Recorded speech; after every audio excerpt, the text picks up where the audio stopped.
இன்னும் எங்கள் அண்ணன் வெற்றிமாறன் இயக்கத்தில் கதைக்கு நாயகனா ஒரு படம் விடுதலை படம் நடிச்சிட்டு இருக்கேன்.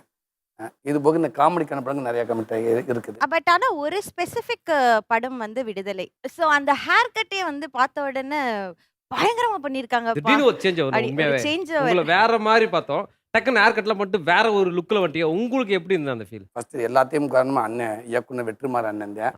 கனவா அப்படின்னு தான் தோணுது. அப்படி வாய்ப்பு கிடச்சிச்சு. அப்போ அது கரெக்டான அந்த ஷூட்டிங்க்கான டைம் வரைக்கும் பார்த்தீங்கன்னா இடையில கொரோனா வந்துருச்சு.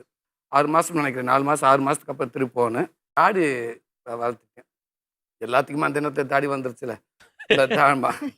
தாடி வந்துருச்சு, முடியும் நிறையா ஆயிடுச்சு. இப்போ ஷூட்டிங்க்கான நாள் அண்ணன் அறிவிச்சிட்டாங்க. அறிவிச்சதுக்கப்புறம் ஷூட்டிங் இன்னும் 1 வாரம் தான் இருக்குது. அண்ணன் எப்படிங்கண்ணே இல்லை சரி பார்த்துக்கலாம் ஃபஸ்ட்டு பார்ப்போம் டைம் இருக்குது அப்படின்வாங்க.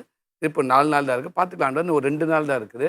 திருப்பி அண்ணன் நாளை கழிச்சு ஷூட்டிங்னா எப்படின்னு ஹேர் ஸ்டைல் என்னென்னு பார்த்துக்கலாம் சரி ஷூட்டிங் ஸ்பாட்லேயே பார்த்துக்கலாம் அப்படின்ட்டாங்க.